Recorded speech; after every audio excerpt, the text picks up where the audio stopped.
So, previously, on the first part of our collaboration with Steve from In the Game Sport Podcast, we mostly tackled the beauty of running these shows alongside with many of our stories and journeys with our wonderful guests.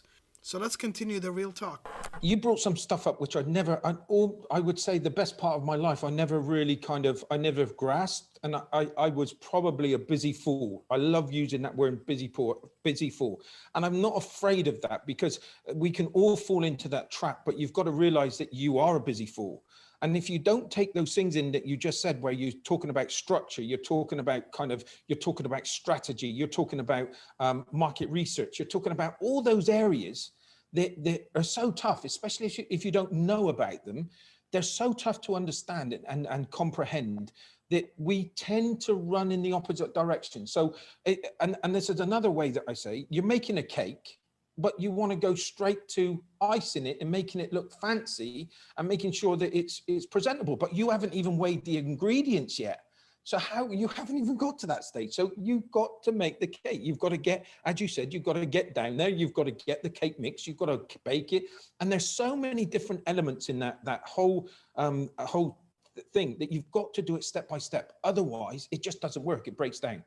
And that's where I see people make the mistakes. It's like and scalability. If you haven't got those things in place, you're not going to scale your business because you've got no rudder. You've got no way of kind of looking at those financials or looking at your achievements. Because as you said, sometimes those achievements are the things that keeps you afloat. Because if you can see that you are achieving those and those things are in place and you can feel from those things and it's guiding you and it's putting you in the right direction, then you really you can have operate in an extra energy of 15 to 20%. And if you've got those in place, don't underestimate the feelings and the confidence that it can give you, because it'll put your business on a different level. It will, without a shadow of doubt. I love that, and I'm gonna borrow that cake analogy from you because I usually say it's like you're building a race car halfway through racing on the circuit. You know what I'm saying? Because you're trying to build Yeah. trying to change the tires while the car is actually on the circuit already, and it is true. And I think there's two things here that we need to mention is passion and the difference between passion of the business and a passion business, because they're two completely different. We usually do not invest in anything passion businesses because usually passion businesses cannot scale because they're doing it out of a passion.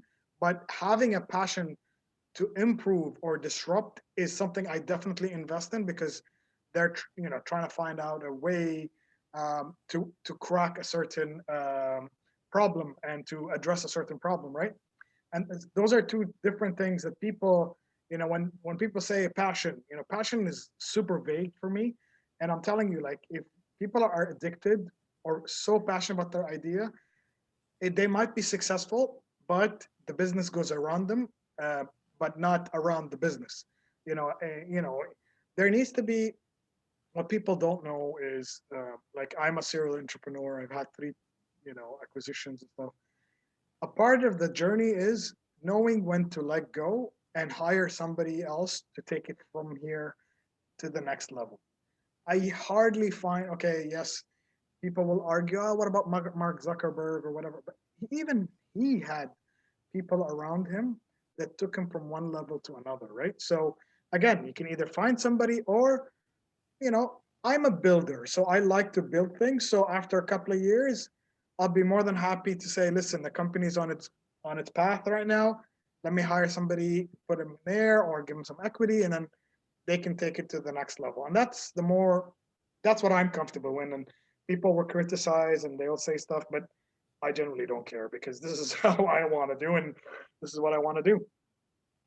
I think that I've been, and I'm open to say these type of things. I've probably spent a good portion of my life where I was one of those guarded individuals where I knew that I had something. I'll give an example. When we used to, before I came to Qatar 12 years ago, we implemented the online ticket sales for Ronnie Scott's. It's a jazz club in London, and it was unbelievable what we were doing, what we did with them. So ticketing, e-commerce, we were used to. So I came here to Qatar and I listened to everybody, because everybody said e-commerce, it just doesn't happen in Qatar. It's not going to happen. And I left it. I didn't take it up. Again, with the events, we had events in Qatar. We bought a domain like everybody does, buy a domain, thinking to myself, that's going to be. I had people coming into me saying, I'm going to give you some of this. I'm going to give you equity. I'm going to give you some investment. I just want some of that. I want to be a partner in the business. And you're going, oh, not sure if I want to give that away right now. And then you don't, it goes away. You think to yourself, oh, there's going to be somebody else, or I'll get it into a certain position. And it just never happened. And I've made those mistakes. And you realize that one of the biggest things that happened for me, and I'll tell you a bit about my story, was that I came back. What I did was I went away from Qatar for a short while, and I came back to Qatar. We had a program called Street Soccer that we were going to implement, and we're still running the programs when the COVID comes back to normal. But we brought that over. And somebody looked up to me and said, his name was Miguel, and he said, he asked me 15 times to come and be a mentor at Carnegie Mellon. Okay. And I'm like, no, I'm not. He asked me 15 times. I said, I'm not. It's not. That's a powerful word, mentorship. And it's out of my league. I've made mistakes. I'm not that kind of, I don't know what I can add. I don't know what I can do. And he said, come on. And we were in a tough time. We were finding our feet, especially with this program. And he looked up to me, and it was, I'll never forget it. He just looked up and said, Steve, after 15 times, he just looked up and he said, it's a free lunch. And I was like, okay, I'm on my way.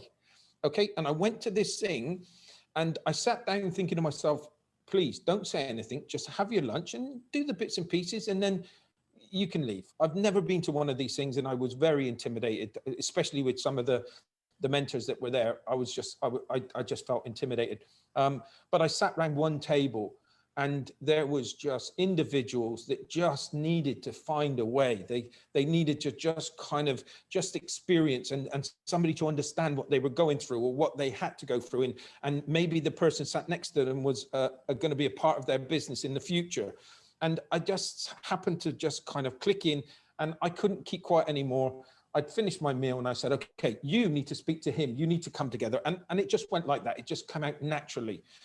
And the guy that was sat next to me was quite senior. He just said, okay, come in, look after these other 20 tables and do the same what you've just done there.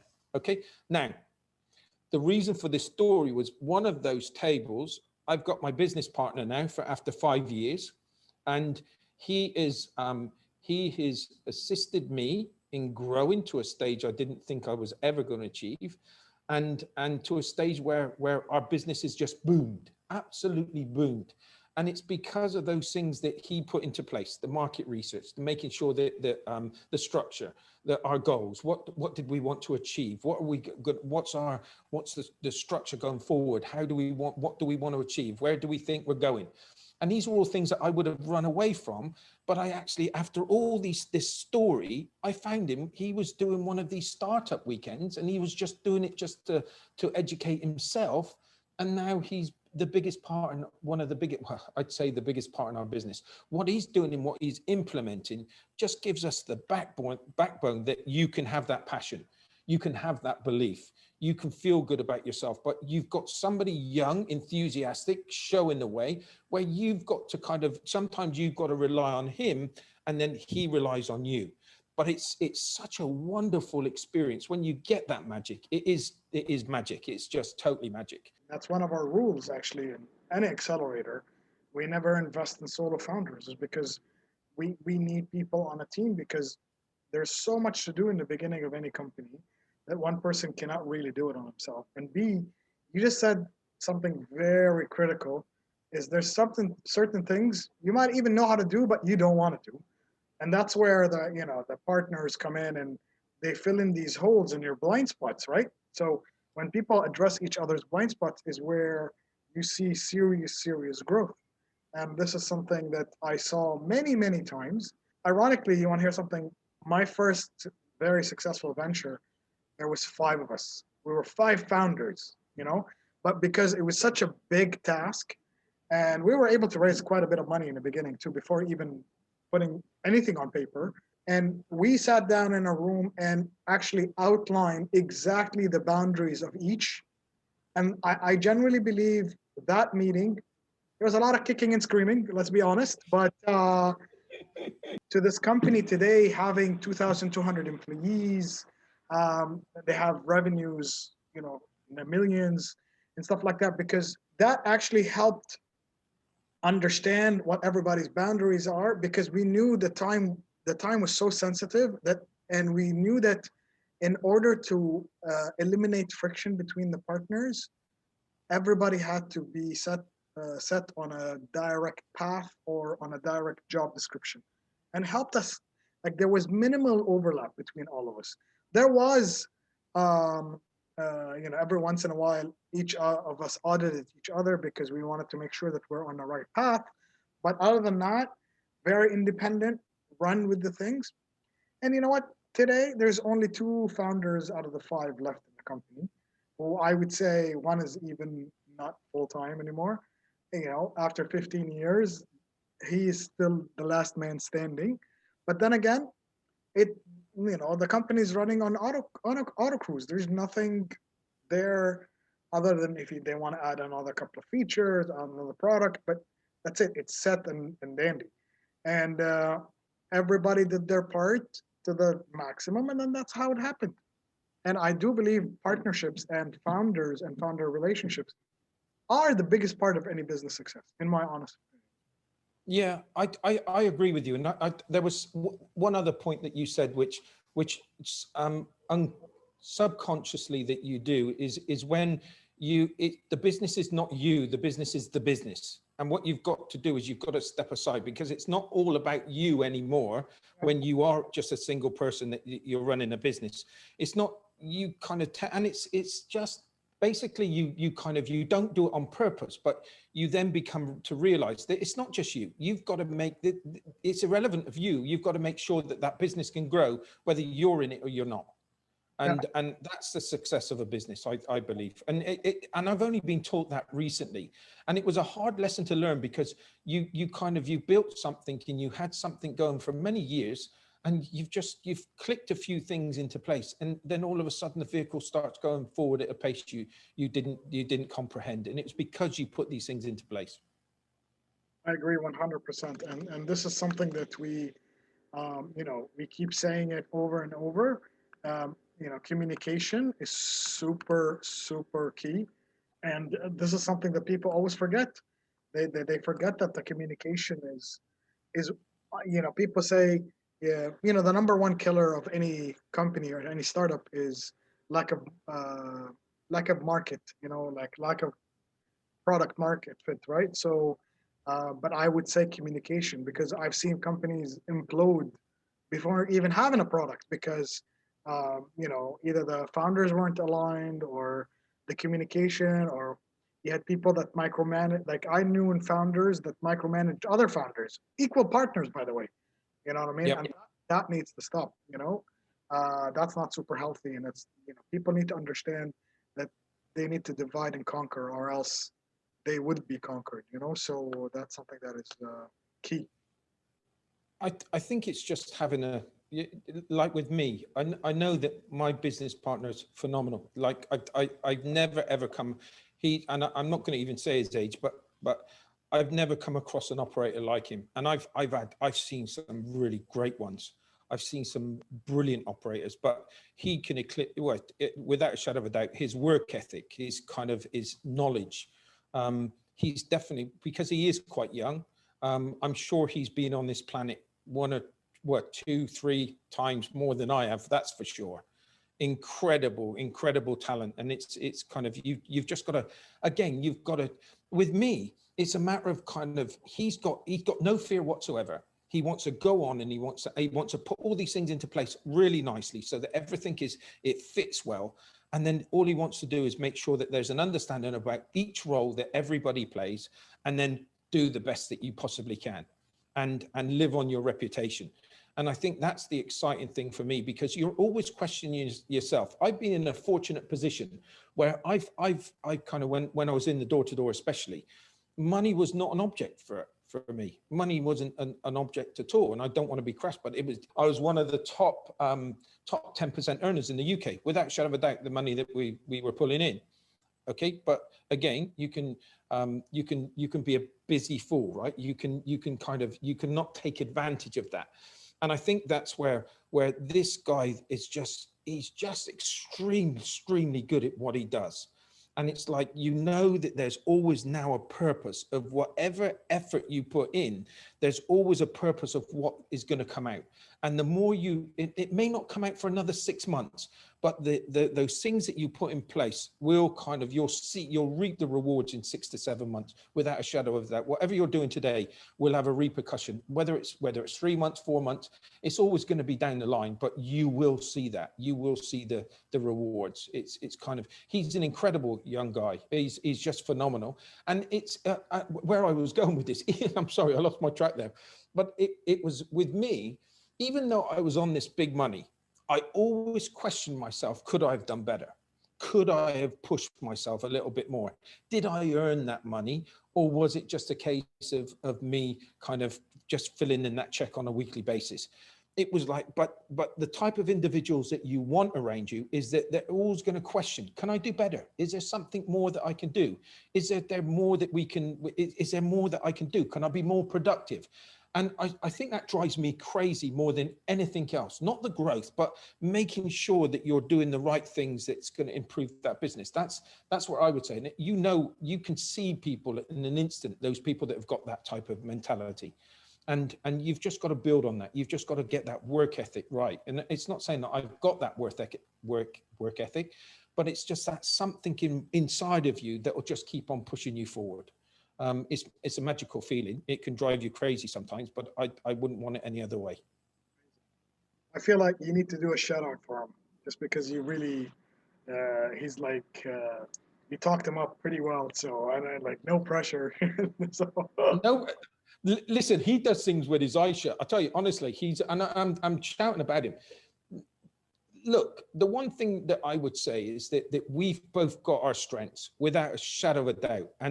And it's remarkable. We talk, and this is the Felix show, but we talk maybe 3 or 4 times on a daily basis. Our first call is at 8 o'clock. We'll talk about what happened yesterday and what's going to happen today. And we'll have that talk. Sometimes it's an uncomfortable chat, especially if you didn't hit your targets or what you tried to achieve that day. But it's not so much that anymore. It's about the kind of making sure that we can back up, and especially in this COVID time, is making sure that you can back up and support them and see. We know when we're feeling it, or we're kind of, I'm sorry, but we'll know when we're upset with each other. We'll know when there's something that's grating on the other. And we've got to a stage now where you just got to start. That's the first thing you bring up. How are you feeling today? Why are you feeling like that? And let's sort it out. And I think that's something that people run away from also. And it's remarkable. I've never had it with a business partner in all my life, but he's somebody that's teaching me the good ways. And it's remarkable. And it's a good feeling because it knocks on through the whole of your company. And no matter what you feel, you've got an obligation to people that you're working for. So you need to make sure that these things are in place so that you can give them as much opportunity as you possibly can.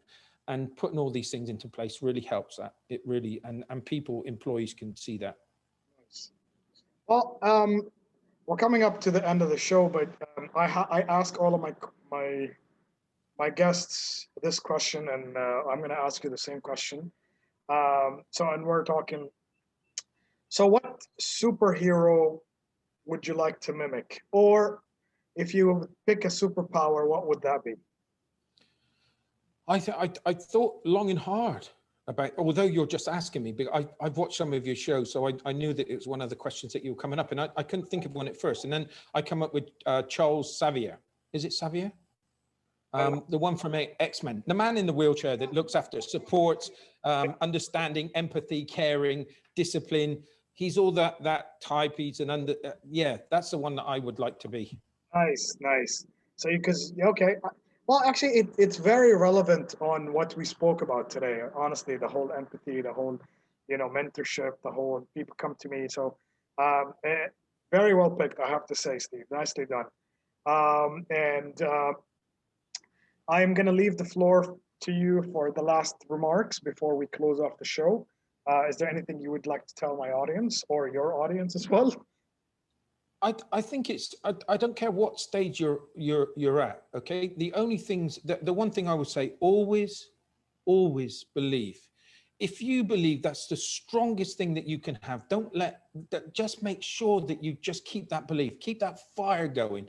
Don't let anybody let you kind of think otherwise. You can do this, and it doesn't matter what position you're in. And I've not always been in a position that I'm in. I know that I joined the army when I was 16, and then dear me, my path wasn't clear. I didn't get given anything from anybody. I always got somebody giving me a hand up to the next level. And I think that's the thing, is always believe, never disbelieve in yourself, always keep that thing going. The other things are and this is another thing, and it's like all motivating stuff that I'm saying. You only fail when you stop trying. That's the only thing that you're going to do. Don't ever think, as long as you pick yourself back up and you keep going forward, there is no failure. You don't even have to think about that, because you haven't given in yet. And that's if you've got that determination, that's the hardest thing to do. Some people might think that's the easiest to give in, but it's not, because you don't know when to just lie down. You just got to keep on pushing forward. And another thing is it with business, especially with business, not so much personal. Yeah, I've got two things. I'm sorry. No matter what issues you are facing, you're on a stage. When it comes to your business, you're on a stage, and you've got to go out there and perform. Without a shadow of a doubt, you've got to go out there and perform, no matter what you're going through. So always keep that in mind. Keep that face. Keep that. And there's another comment that I want to leave with is it laugh and the whole world laughs with you. Cry and you cry on your own. And that was my grandmother saying. And it's like, if you've got a different mentality, then people will follow you, or they'll want to be associated with you. And it's like, you can keep that pushing forward. You have friends that you can talk to if you're finding it tough, and people that you're having a tough situation. There's always people that you can rely on. But show people the front side of you, that you're the leader. You're the one that's going to go out and make this belief happen. Those are my things. It's not about getting your financials right and getting all those things right. It's about the mentality. Get that mentality right. Become so you can just run through walls. Okay. And just you've got to put all those other things in place. I'm sorry to say, but just make sure that you get that mindset ready, because you can do anything. I agree 100%. Well, thank you very much. And I want people to follow your podcast. It's In the Game Sports Podcast. And I think the website is labeled there. It's www.inthegamesportspodcast.com. As well, follow our hashtag of the show, hashtag Real Talk No Nonsense. And there you have it. Steve, thank you very much. It was a pleasure having you. And until next time we speak. Thank you so much, and keep up the great work, Abe. Take care. Take care. Good on you.